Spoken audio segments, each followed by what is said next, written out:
बच्चों, ये है आपका लेक्चर 184 और हम कर रहे हैं आज आपकी सिविक्स में चैप्टर 5 जुडिशरी। सो एसएस में सिविक्स में चैप्टर 5 जुडिशरी। और ये है आपका आपकी सिविक्स की एनसीईआरटी टेक्स्ट बुक का पेज नंबर 54। सो जुडिशरी एक कॉमन टर्म है जो आप सुनते हैं। अगर आप खाली न्यूज़पेपर की तरफ भी देख लो तो आप देखोगे कि हमारे जो कोर्ट्स हैं वो कितना सारा काम करते हैं हमारे देश के लिए। पर आप ये भी साथ में सोचते होंगे कि कोर्ट्स की ज़रूरत क्या है। सो आपको पता है कि हमारे यहाँ पे कानून के हिसाब से सब कुछ चलता है। और हमारे यहाँ ऐसा भी है कि लॉ सबके लिए एक है, और अगर कोई लॉ तोड़ता है तो उसके खिलाफ गुनाह दर्ज होता है।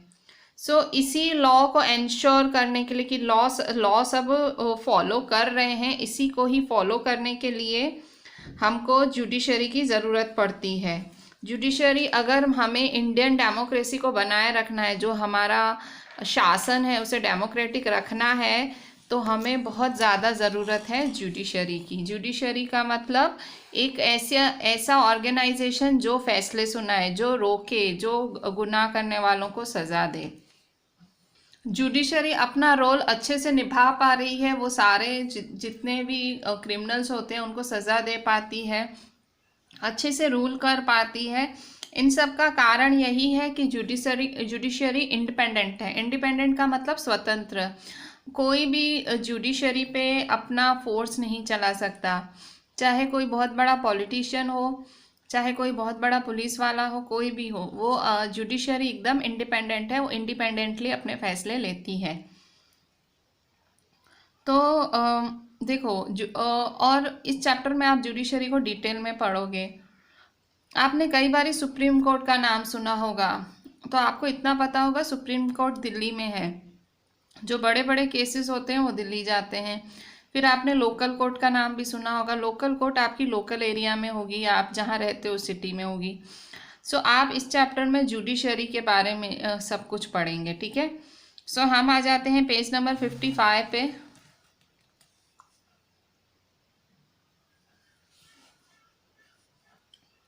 तो अब हम एक बहुत ही इम्पॉर्टेंट क्वेश्चन पढ़ेंगे पेज नंबर 55 पे। What is the role of the judiciary? Judiciary का रोल है क्या, जुडिशरी का काम है क्या? देखो, मैं आपको शॉर्ट में बताती हूँ रोल ऑफ जुडिशरी क्या है। Dispute resolution. डिस्प्यूट मतलब कभी झगड़े होते हैं उनको सुलझाना। Judicial review. जुडिशियल रिव्यू का मतलब कभी कोई ऐसा नियम पास हो जाता है पार्लियामेंट में, वो उस लॉ को भी वापस स्ट्राइक डाउन कर सकती है, वापस बोल सकती है कि ये लॉ आपका गलत है, आप सोचो। तीसरा, upholding the law and enforcing fundamental rights. मैंने आपको पहले भी बताया, कोई लॉ को अगर थोड़ी देर रोकना हो, कोई कानून बना है उसको रोकने का काम भी कर सकती है जुडिशरी। और जो फंडामेंटल राइट्स है, जो कि हमको अधिकार दिए हैं हमारे कानून ने, हमारे लॉ ने, जो हमको हमारे कॉन्स्टिट्यूशन ने जो अधिकार दिए हैं, जैसे कि right to equality, right against exploitation, ऐसे इतने सारे राइट्स हमारे संविधान ने, कॉन्स्टिट्यूशन ने दिए हैं। जुडिशरी हमें वो हमारी राइट्स भी दिलवाती है। तो शॉर्ट में कोई आपसे पूछे कि रोल ऑफ जुडिशरी है क्या, तो 3 रोल हैं। डिस्प्यूट मतलब झगड़े, रिजोल्यूशन मतलब सुलझाना, झगड़े सुलझाना। Judicial review. जुडिशियल रिव्यू मतलब कोई ऐसा लॉ पास हुआ हो पार्लियामेंट से, पर उसे लग रहा हो सही लॉ नहीं है, कॉन्स्टिट्यूशन को, जो कॉन्स्टिट्यूशन के जो नियम है उनको भंग कर रहा है, तो जुडिशरी वापस बोल सकती है कि आप सोचो, उसे जुडिशियल रिव्यू कहते हैं। अपहोल्डिंग द लॉ, कोई लॉ को रोकना, कोई कानून सरकार ने पास कर दिया है और लागू भी हो गया है, तो उसका अचानक से उस कानून को रोक लेना, या तो और दूसरा फंडामेंटल राइट्स को बचाना। What is the role of the judiciary is your question. अच्छा, अब इसको हम डिटेल में पढ़ते हैं। देखो, कोर्ट्स डिसीजन लेती हैं बहुत ज़्यादा नंबर ऑफ इश्यूज़ पे। ऑब्वियसली आपने कोर्ट के फैसले सुनते देखा होगा। तो कोर्ट में फैसले लिए जाते हैं बड़े बड़े इश्यूज़ पे, इवन छोटे छोटे इश्यूज पे भी कोर्ट में फैसले लिए जाते हैं। जैसे कि कोर्ट में डिसाइड होता है कि कोई टीचर बच्चे को मार नहीं सकती।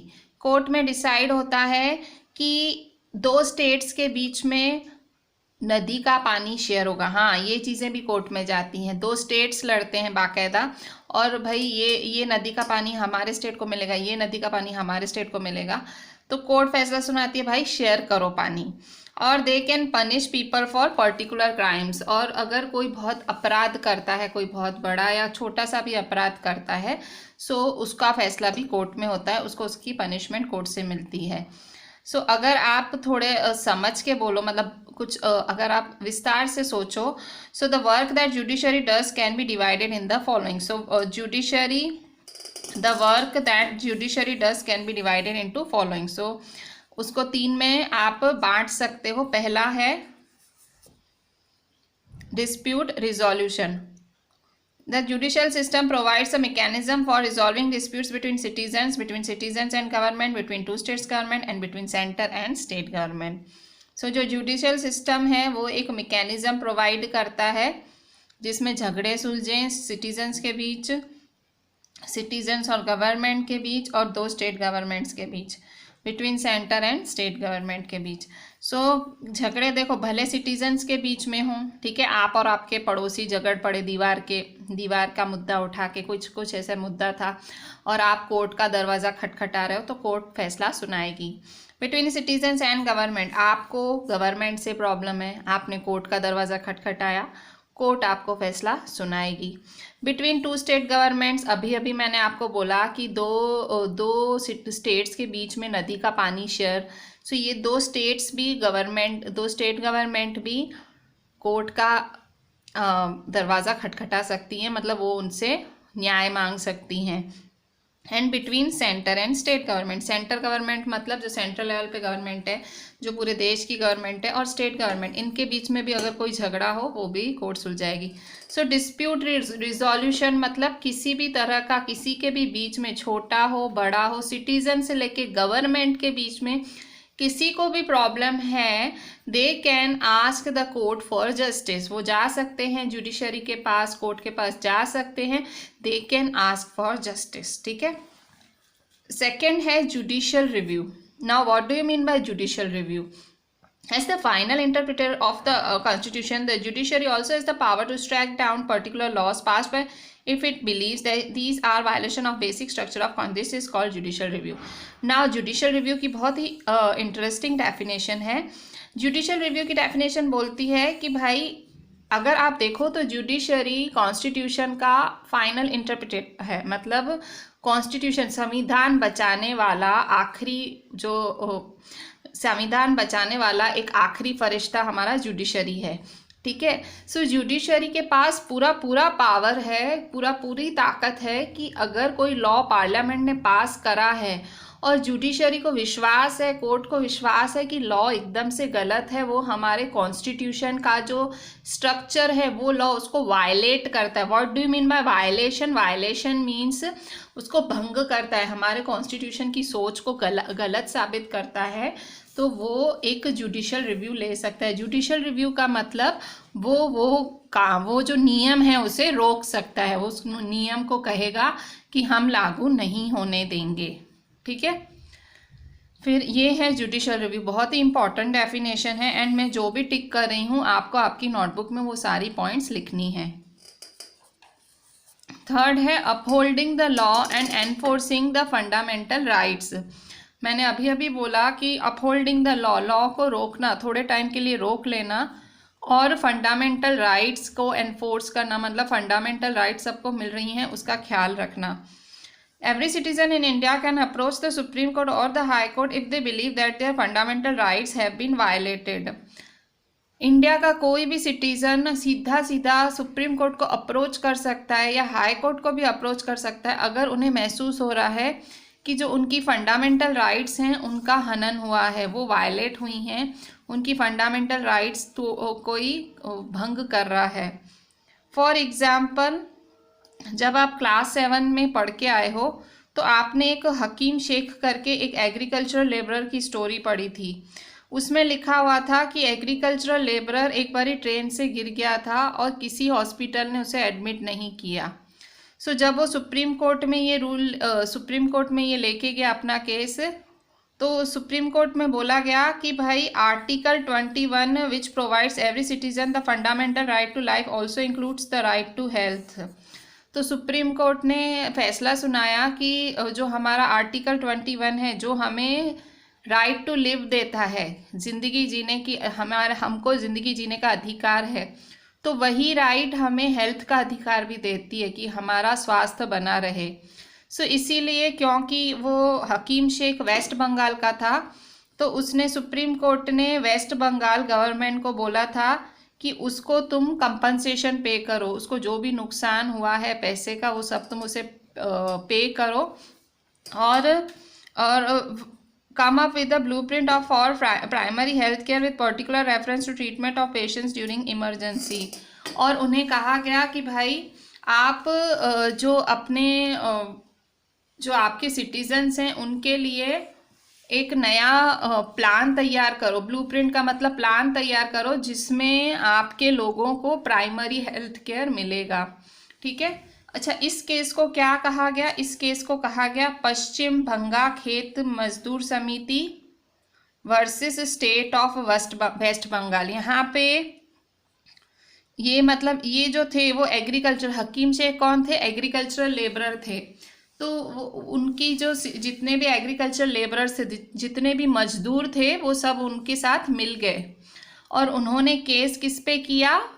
वेस्ट बंगाल के स्टेट पे, मतलब पूरे स्टेट पे, पूरे राज्य पे केस ठोक दिया।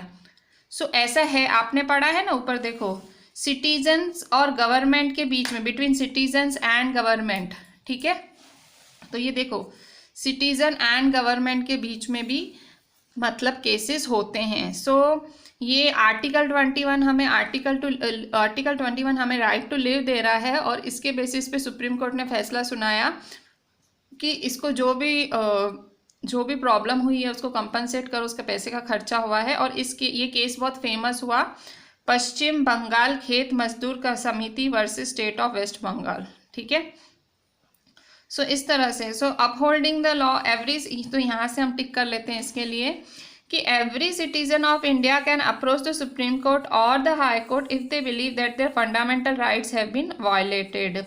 मतलब हम लोग कोई भी नागरिक, हमें लग रहा है कि मेरी राइट का हनन हुआ है, फंडामेंटल जो बेसिक राइट्स मेरे कॉन्स्टिट्यूशन ने दी हैं वो राइट मुझे नहीं मिली, तो मैं कोर्ट का दरवाज़ा खटखटा सकती हूँ, सुप्रीम कोर्ट का, हाई कोर्ट का। तो सेम हमारे हकीम शेख ने किया, उसको लगा उसको राइट टू लिव नहीं मिला, मतलब जब इंजर्ड था किसी ने उसको एडमिट नहीं किया, और ये तो बहुत बड़ा हनन है, जो बहुत बड़ा हनन इन द सेंस वो जो कानून है उस कानून का खिलाफत है। मतलब जो कानून है, आपको जो कानून है लॉ राइट टू लिव, वो कानून जो आपको जीवन जीने का अधिकार दे रहा है, और कोई इंजर्ड है, आप उसको हॉस्पिटल में एडमिट नहीं कर रहे हो, मतलब आप उसको मार रहे हो। ठीक है, उसको राइट टू लिव तो मिला ही नहीं। इसीलिए उसने कोर्ट का दरवाज़ा खटखटाया और वो ये केस जीत भी गया, हकीम शेख केस जीता।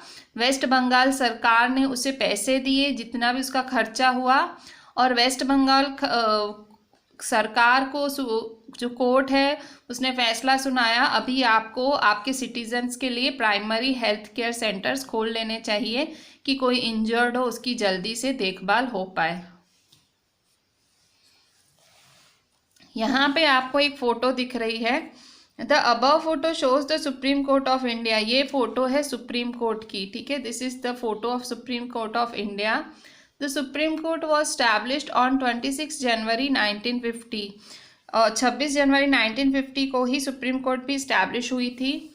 The day India became a republic, ये वही दिन है जब इंडिया रिपब्लिक हुई थी, इंडिया को रिपब्लिक घोषित किया गया था, ये वही दिन है। Like it's predecessor the federal court of India 1937-1949, it was earlier located in the chamber of princes in the parliament house. It move to its present building on Mathura road in New Delhi in 1958।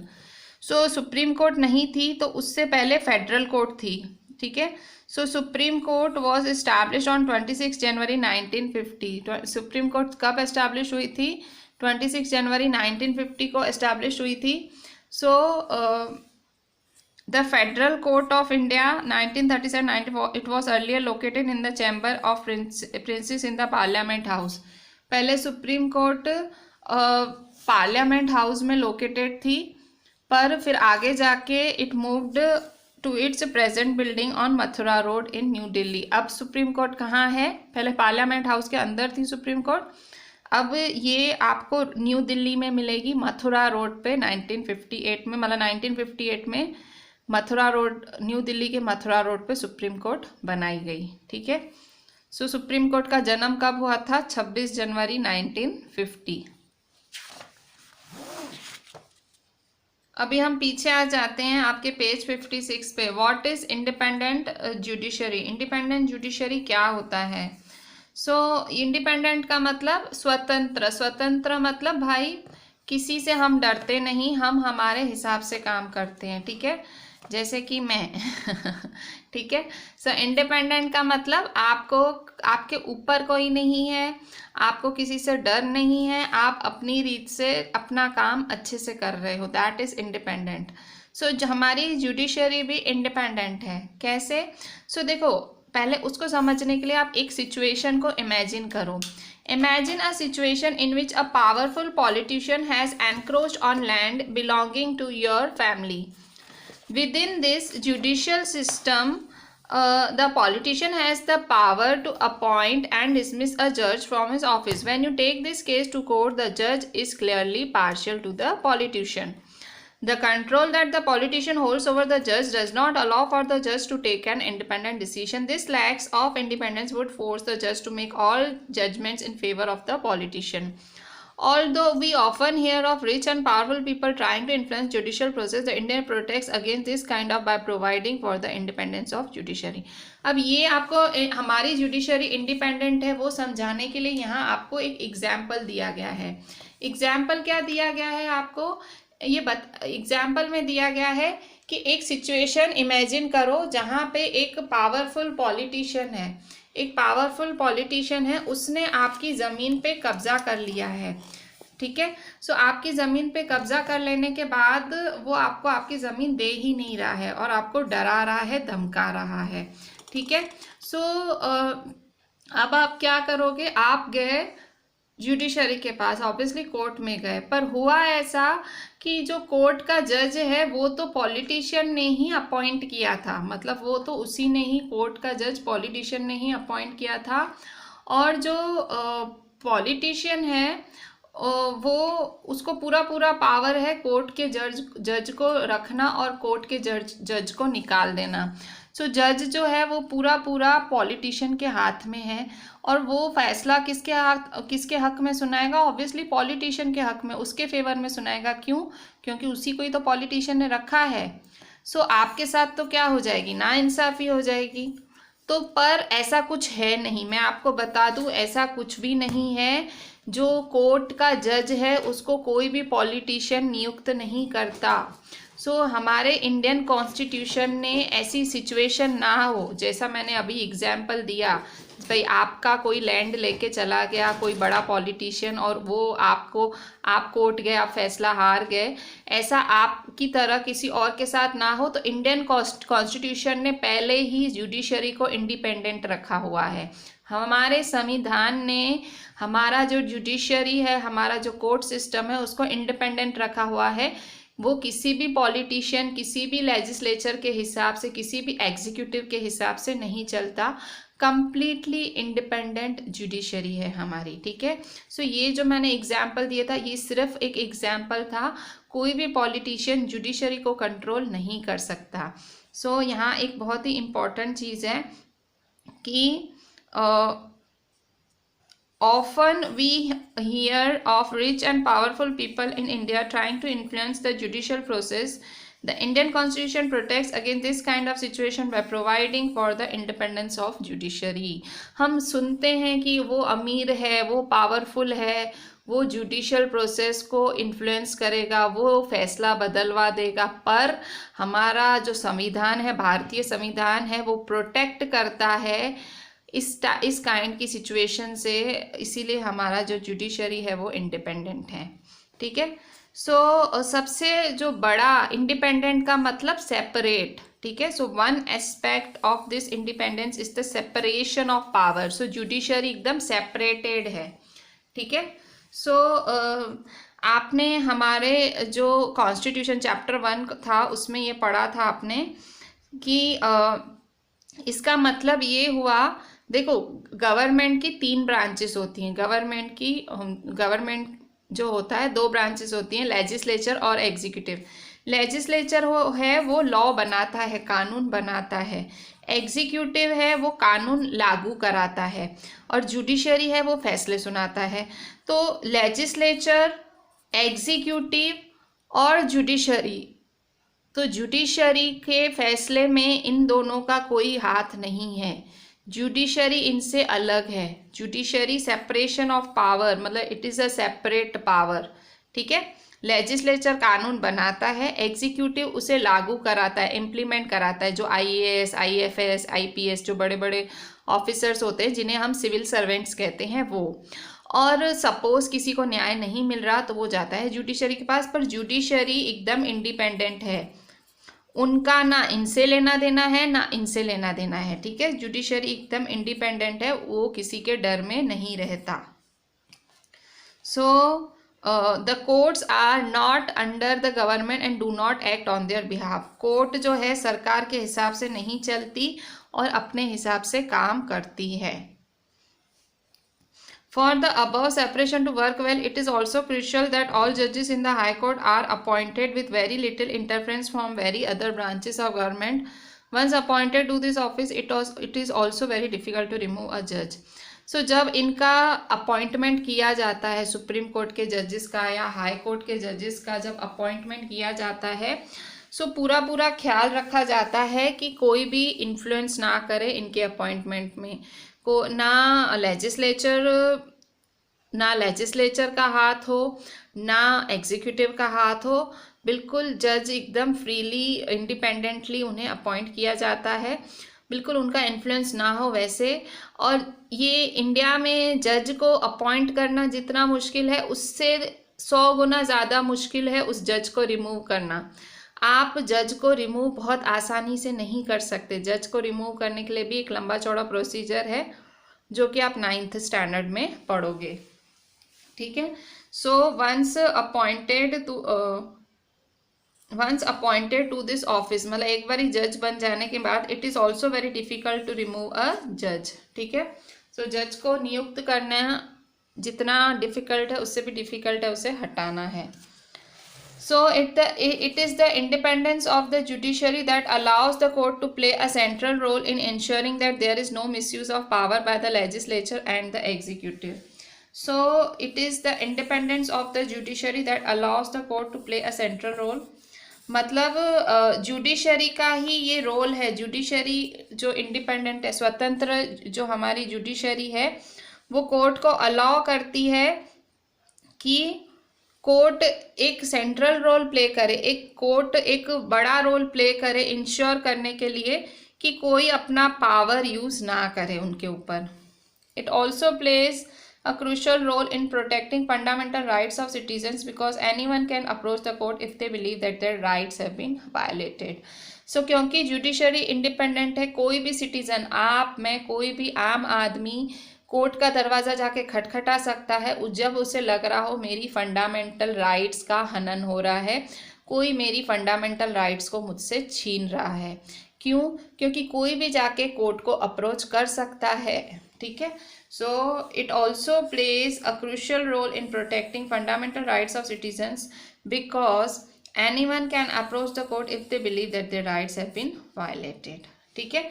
सो इसीलिए हमारी judiciary independent है। क्यों? क्योंकि ना legislature का हाथ है उसके बनने में, ना एग्जीक्यूटिव का हाथ है। उसका लेजिस्लेचर एग्जीक्यूटिव से कुछ लेना देना ही नहीं है, वो सेपरेट पावर है। और एक बार ही सुप्रीम कोर्ट या हाई कोर्ट का जज नियुक्त हो गया, उसको हटाना उससे भी ज़्यादा मुश्किल है। जुडिशरी इंडिपेंडेंट है, इसलिए तो हमारे कोर्ट इतने पावरफुल हैं और हमारे कोर्ट में ना लेजिस्लेचर ना कि एग्जीक्यूटिव का कोई भी पावर कोई उनको इन्फ्लुएंस करता है। हमारी जुडिशरी बहुत इम्पॉर्टेंट रोल प्ले करती है ताकि वो सिटीजन्स की फंडामेंटल राइट्स को प्रोटेक्ट कर पाए, क्योंकि कोई भी जो है कोर्ट को अप्रोच कर सकता है अगर उसे लग रहा हो उसकी राइट्स किसी ने छीनी है। ठीक है, सो इस तरह से जुडिशरी इंडिपेंडेंट भी है। पहले आपने क्या पढ़ा, जुडिशरी के 3 काम हैं, झगड़े सुलझाना, किसी लॉ को अपहोल्ड करना, फंडामेंटल राइट्स बचाना। फिर आपने पढ़ा कि हमारी जुडिशरी इंडिपेंडेंट है, स्वतंत्र है। अब आप आगे पढ़ोगे what is the structure of courts in India, आखिर हमारे इंडिया में कोर्ट्स का स्ट्रक्चर क्या है, जुडिशरी का स्ट्रक्चर क्या है।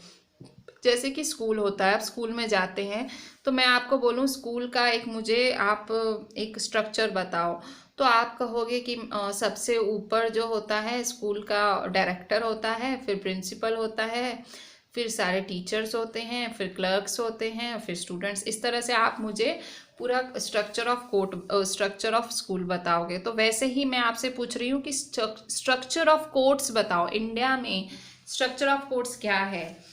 वो समझना आपके लिए बहुत ज़रूरी है। अब आप आ गए हो 8th स्टैंडर्ड में। सबसे पहला question, what is the structure of courts in India. वह पहला नहीं, ये तीसरा क्वेश्चन है, what is the structure of courts in India. There are 3 different levels of court in our country. हमारी कंट्री में 3 लेवल हैं, कोर्ट के 3 लेवल हैं। There are several courts at lower level while there is only one at the apex level. The courts that most people interact with are what are called subordinate or district courts. These are usually at the district or tehsil level or in towns and they hear many kinds of cases. देखो court कैसे होते हैं। सबसे नीचे there are several courts at the lower level. सबसे निचले level पे बहुत सारे कोर्ट्स होते हैं। There are several courts at the lower level, निचले लेवल पे बहुत कोर्ट्स होते हैं। While there is only one at the apex level. Apex मतलब सबसे ऊंचा एक ही कोर्ट होता है। The court that most people interact with are called subordinate और डिस्ट्रिक्ट कोर्ट्स। वो कोर्ट जिसमें बहुत सारे लोग इंटरेक्ट करते हैं उन्हें सबॉर्डिनेट या डिस्ट्रिक्ट कोर्ट्स कहा जाता है। मतलब ज़्यादातर लोग डिस्ट्रिक्ट कोर्ट्स में अपना मुकदमा लेके जाते हैं। मतलब हम हमेशा हमारा जो मुकदमा है हमेशा नज़दीक वाली जगह पे ले जाएंगे। जो डिस्ट्रिक्ट कोर्ट्स हैं वो सबको नज़दीक पड़ते हैं। These are usually at the district और तहसील लेवल और in the towns and they hear many kinds of cases. ये जो सबऑर्डिनेट कोर्ट्स होते हैं या ये जो डिस्ट्रिक्ट कोर्ट्स होते हैं ये डिस्ट्रिक्ट लेवल पे होते हैं या तहसील लेवल पे होते हैं या टाउन्स में होते हैं और यहाँ बहुत सारे जो हैं फैसले सुने जाते हैं, केसेस देखे जाते हैं। Each state is divided into districts that are presided over by a district जज। हर स्टेट जो है डिस्ट्रिक्ट में डिवाइडेड है। हर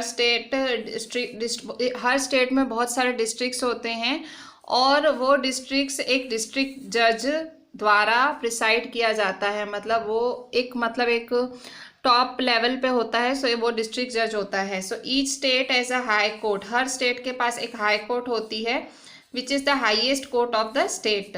मतलब डिस्ट्रिक्ट्स बहुत सारे डिस्ट्रिक्ट कोर्ट्स होते हैं और डिस्ट्रिक्ट कोर्ट्स में डिस्ट्रिक्ट जज होते हैं और हर स्टेट में एक हाई कोर्ट होती है और वो हाईएस्ट कोर्ट होती है। उस स्टेट की हाईएस्ट कोर्ट हाई कोर्ट होती है। और at the top is the supreme court that is located in New Delhi and is presided over by the chief justice of India. ठीक है। सबसे ऊपर होती है सुप्रीम कोर्ट जो कि चीफ जस्टिस ऑफ इंडिया जिसके मतलब उसके मुखिया होते हैं, main chief justice of India होते हैं। The decisions made by Supreme Court are binding on all other courts in India. Supreme Court जो भी फैसला सुनाए वो सब कोर्ट्स को मानना पड़ता है। ठीक है। यहाँ देखो the structure of courts from lower to the highest level is such that it resembles a pyramid. एक पिरामिड की तरह है। Can you fill out which type of court would exist at what level in the following diagram. अब आपने courts के नाम पढ़े, बताओ किसमें कौन सा कोर्ट जाएगा। सबसे नीचे है लोअर कोर्ट और लोअर कोर्ट क्या होती हैं, बहुत सारी होती हैं। जिसे हम डिस्ट्रिक्ट कोर्ट्स भी कहते हैं। फिर होती हैं high courts. High courts, high courts एक स्टेट में एक होती है, ठीक है। So high courts, lower court, district court भी कहते हैं हाई कोर्ट्स। और फिर सबसे ऊपर होती है सुप्रीम कोर्ट, जो कि एक ही है, जो कि न्यू दिल्ली में है, ठीक है। सुप्रीम कोर्ट जो कि न्यू दिल्ली में है, ठीक है। सो सबसे नीचे लोअर कोर्ट होती है, जिसे डिस्ट्रिक्ट कोर्ट भी कहते हैं, फिर हाई कोर्ट, फिर सुप्रीम कोर्ट सबसे ऊपर, ठीक है। मतलब लोअर कोर्ट मतलब बहुत सारे डिस्ट्रिक्ट्स होते हैं किसी भी स्टेट में, सो उसके डिस्ट्रिक्ट जज होते हैं हेड। फिर हाई कोर्ट उस स्टेट की हाईएस्ट कोर्ट होती है। और उसके बाद सुप्रीम कोर्ट होती है। सुप्रीम कोर्ट के हेड कौन होते हैं? चीफ जस्टिस ऑफ इंडिया, ठीक है। सो इस तरह से आप सोच सकते हो सुप्रीम कोर्ट के जो हेड हैं चीफ जस्टिस ऑफ इंडिया, कितनी ऊंची पोजीशन होगी, ठीक है। क्योंकि सुप्रीम कोर्ट सबसे बड़ी कोर्ट है और उसके भी सबसे हेड, आप सोचो कितने पावरफुल होंगे। सो ये है स्ट्रक्चर ऑफ कोर्ट्स, ठीक है। अच्छा, अब यहाँ देखो, मतलब मैंने आपको बताया हर स्टेट की अलग अलग कोर्ट होती है, हर स्टेट की अलग अलग हाई कोर्ट होती है। तो ये जो है ये हाई कोर्ट ऑफ मद्रास है, ठीक है। ये मतलब मद्रास स्टेट की सबसे बड़ी कोर्ट है, हाई कोर्ट, ठीक है। सबसे पहले हाई कोर्ट कब स्टैब्लिश की गई थी? सो हाई कोर्ट्स की हिस्ट्री देखो। High courts were first established in the 3 presidency cities of Calcutta, Bombay and Madras in 1862. सो 1862 में हाई कोर्ट्स को स्टैब्लिश किया गया था 3 बड़ी सिटीज़ में, जिनका नाम है कलकत्ता, बॉम्बे और मद्रास। 1862 में जो हाई कोर्ट है दिल्ली की केम अप इन 1966। फिर दिल्ली में हाई कोर्ट 1966 में बनाई गई। Currently there are 24 high courts. तो हमारे देश में टोटल 24 हाई कोर्ट्स हैं। While many states have their own high courts, Punjab and Haryana share a common high court at Chandigarh and 4 north eastern states of Assam, Nagaland, Mizoram, Arunachal Pradesh have a common high court at Guwahati. Andhra Pradesh and Telangana have a common high court at Hyderabad. Some high courts have benches in other parts of the state for greater accessibility. अच्छा, अब यहाँ देखो आप, high court सबसे पहले 3 बड़ी cities में establish की गई थी, कलकत्ता, बॉम्बे, मद्रास। कब? 1862 में। दिल्ली की हाई कोर्ट 1966 में बनाई गई। और आज हमारे देश में 24 हाई कोर्ट्स हैं। अब आप सोचने की बात होगी, आपने क्या पढ़ा कि स्टेट्स, हर स्टेट में एक हाई कोर्ट होती है, पर कई स्टेट्स हाई कोर्ट शेयर भी करते हैं। कईयों की पर्सनल हाई कोर्ट होती है, जैसे पंजाब और हरियाणा हैं, वो उनकी एक ही हाई कोर्ट है। कहाँ पे? चंडीगढ़ में। पंजाब स्टेट और हरियाणा स्टेट की हाई कोर्ट है चंडीगढ़ में। जबकि 4 नॉर्थ ईस्टर्न स्टेट्स हैं, 4 नॉर्थ ईस्टर्न स्टेट्स हैं। इन 4 नॉर्थ ईस्टर्न स्टेट्स की हाई कोर्ट, जो कि असम, नागालैंड, मिजोरम, अरुणाचल प्रदेश, असम, नागालैंड, मिजोरम, अरुणाचल प्रदेश, इन चारों नॉर्थ ईस्टर्न स्टेट्स की जो हाई कोर्ट है वो है गुवाहाटी में। असम, नागालैंड, मिजोरम, अरुणाचल प्रदेश की जो हाई कोर्ट है वो गुवाहाटी में है। मतलब चारों में से किसी भी स्टेट को हाई कोर्ट के पास केस ले जाना हो तो कहाँ जाना पड़ेगा? गुवाहाटी। आंध्र प्रदेश और तेलंगाना की भी एक ही हाई कोर्ट है, जो कि है हैदराबाद में, ठीक है। सो ये आपको सब याद रखना पड़ेगा कि काफ़ी स्टेट्स की शेयर करते हैं, काफ़ी स्टेट्स हाई कोर्ट, ठीक है। Are this different level. अच्छा, यहाँ पे हाई कोर्ट ऑफ पटना भी दिखाई गई है। ये देखिए, ये पटना की हाई कोर्ट है और ये हाई कोर्ट ऑफ कर्नाटक है, ठीक है। ये सारे हाई कोर्ट्स हैं। पेज नंबर 58 पे, are these different levels of court connected to each other. अब देखो, ये जो 3 कोर्ट्स हैं, लोअर लेवल कोर्ट्स, फिर हाई कोर्ट्स, फिर सुप्रीम कोर्ट्स, क्या ये तीनों एक दूसरे से जुड़ी हुई हैं? ऑब्वियसली हाँ, ये जुड़ी हुई हैं। Yes they are. Yes they are connected to each other. In India, we have an integrated judicial system meaning that the decisions made by the higher courts are binding on the lower courts. India में integrated judicial system है। Integrated मतलब मेरा फैसला तेरा फैसला, मतलब मैंने सुनाया वो तुझे मानना पड़ेगा। सो इंटीग्रेटेड जुडिशियल सिस्टम का मतलब आपको फैसले मानने पड़ते हैं। सुप्रीम कोर्ट का कोई भी फैसला है वो निचली कोर्ट्स को मानना ही पड़ेगा। Another way to understand this integration is through the appellate system that exist in India. This means that a person can appeal to higher court if they believe that the judgment passed by the lower court is not just। मतलब suppose किसी ने lower court का दरवाज़ा खटखटाया, मतलब किसी ने lower court में केस दर्ज कराया और उसको लगा मुझे न्याय नहीं मिला, तो वो उच्ची अदालत में हाई कोर्ट में जा सकता है। सपोज उसको हाई कोर्ट में भी न्याय नहीं मिला, सो वो जा सकता है सुप्रीम कोर्ट के पास। तो इसे कहते हैं अपीलेट सिस्टम। अपीलेट सिस्टम मतलब अपील कर सकते हो। सो अपीलेट सिस्टम को अपीलेट का मतलब क्या है? अपीलेट सिस्टम का मतलब appellate system this means that a person can appeal to higher court if they believe that the judgement passed by the lower court is not just. मतलब अगर आपको लगे कि आपको न्याय नहीं मिला है तो आप अपील कर सकते हो हायर कोर्ट्स में। Let us understand what we mean by the appellate system by tracking a case. State Delhi administration versus Lakshman Kumar and others 1985 from the lower courts to the supreme court. So यहाँ एक case समझाया गया है appeal, जिसमें appeal की है, जो client है उसने अपील किया है। किस किस के बीच में केस है? स्टेट दिल्ली एडमिनिस्ट्रेशन दिल्ली के बीच versus Lakshman Kumar and others. 1985 का कोर्ट है, केस है ये। लोअर कोर्ट से ये केस सुप्रीम कोर्ट गया। अब आप केस समझो। फरवरी 1980 में लक्ष्मण कुमार की शादी हुई थी 20 साल की सुधा गोयल से, और वो दिल्ली के एक फ्लैट में रहते थे लक्ष्मण के भाइयों और फैमिलीज के साथ। 2 दिसंबर 1980 को सुधा है वो हॉस्पिटल में, उसकी डेथ हो गई और कारण था उसका जलना, वो जल गई थी। उनकी फैमिली ने केस फाइल किया इन द कोर्ट। उनकी फैमिली ने केस फाइल किया कोर्ट में, और जब इस केस की सुनवाई हुई ट्रायल कोर्ट में, मतलब लोकल कोर्ट में, 4 of our neighbours were called in as witnesses. 4 neighbours को बुलाया गया विटनेस के तौर पे। विटनेस मतलब वो कहते हैं ना साक्षी, कि मैंने देखा था, वैसा। They stated that on the night of December 1 they had heard Sudha scream and had forced their way into Lakshman's flat. There they saw Sudha standing with her sari in flames. They extinguished the fire by wrapping Sudha in a gunny bag and a blanket. Sudha told them that her mother-in-law Shakuntala had poured kerosene oil on her and that her husband Lakshman had lit the fire. Case क्या था?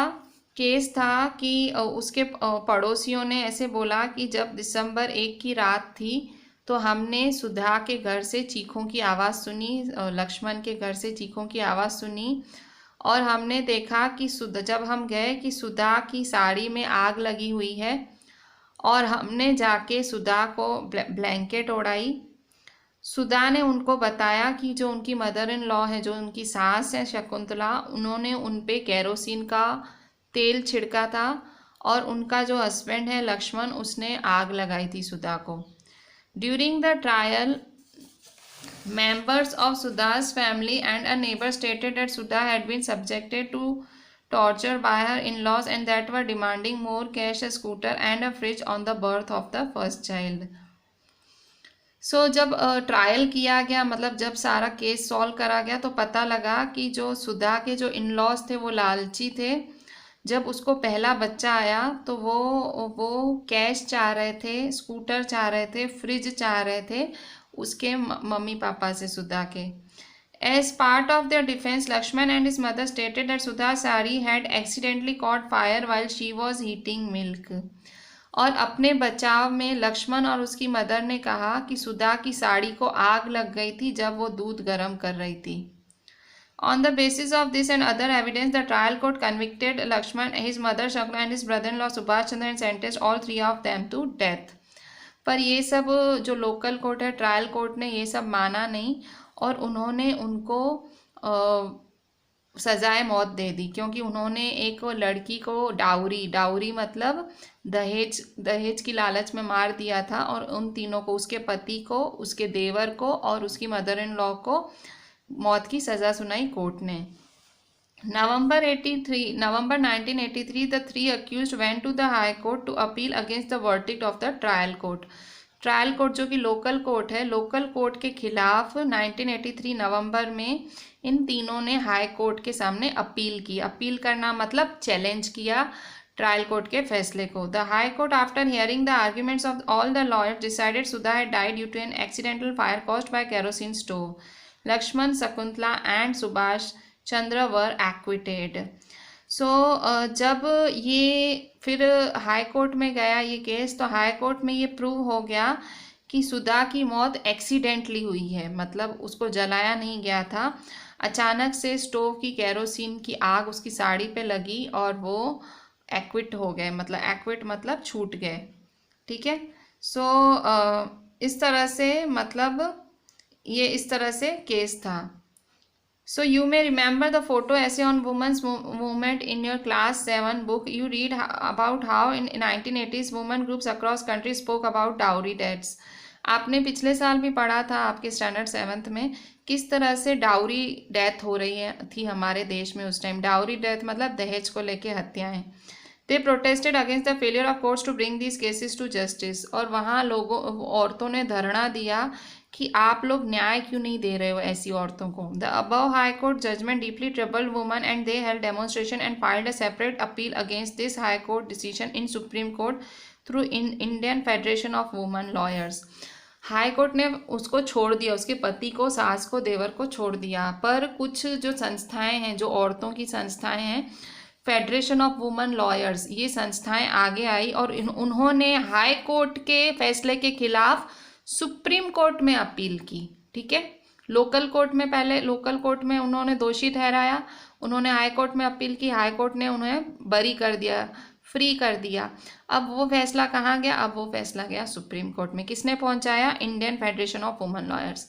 अब हम देखेंगे supreme court में क्या सुधा को न्याय मिलता है। We will see it tomorrow. With this I am ending today's lecture. Write each and every point properly and write separate points and make proper notes and WhatsApp me. Read the chapter till page number 59. Thank you.